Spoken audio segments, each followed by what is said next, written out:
Como é no Bahia, quem já tá comandando lá são os ingleses mesmo, não tem mais negócio de Belintani mandando, quem manda é o Grupo City. Como é que tá esse momento Como é no que Bahia? tá? Porque a gente espera que vire, né? Depois da virada do ano, que comece a mandar. Mas Quem já tá manda mandando no desde Bahia agora, hoje é Belintani ou é o Grupo City? Já é o Grupo City. Belintani só assina, ele mesmo falou, não são palavras minhas.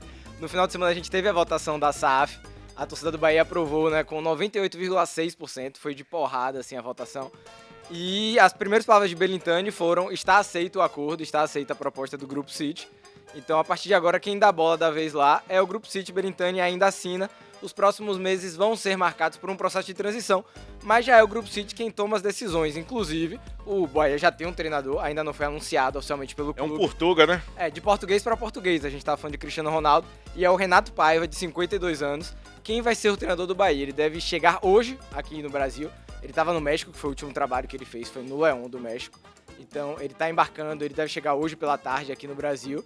Eu tava dando uma olhadinha no histórico dele. Ele tem trabalhos assim em clubes relevantes em categorias de base, como o próprio Benfica lá de Portugal. Só que a carreira dele como treinador de equipes principais ainda está no início, né? Por exemplo, o Bahia é uma oportunidade que ele tem de mostrar o trabalho dele. Não é aquela coisa assim de você pegar um Abel Ferreira que já tem um trabalho consolidado, né? Isso, exatamente. Ele teve muitos trabalhos. Ele trabalhou no Benfica, na divisão de base do Benfica, durante muitos anos.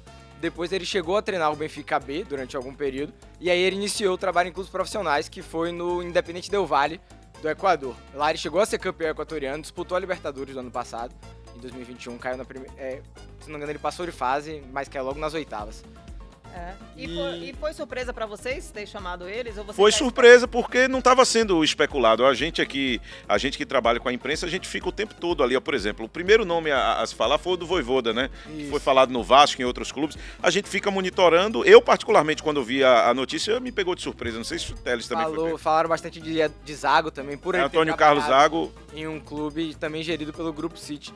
E acabou sendo o Renato, mas que ele tem uma ligação já, né? O pessoal lá já foi nas redes sociais, buscou tweets antigos lá do Manchester City e viu algumas citações a ele, porque como a gente estava falando que ele trabalhou nas divisões de base, o Manchester City tem alguns jogadores portugueses, né? Tem um Cancelo lá, por exemplo, que trabalhou com o Renato Paiva na divisão de base ainda.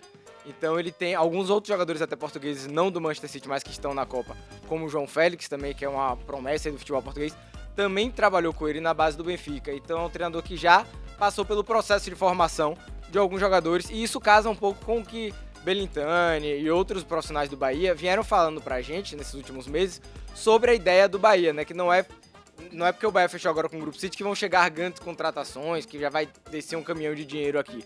A ideia é fazer um trabalho a longo prazo, apostar em fortalecimento de divisão de base, fazer o Bahia construir seus próprios jogadores. Acho que nesse sentido pode ter sido uma boa ideia, faz sentido, né? Casa com a filosofia do que o próprio Bahia passou pra gente de como seria essa parceria.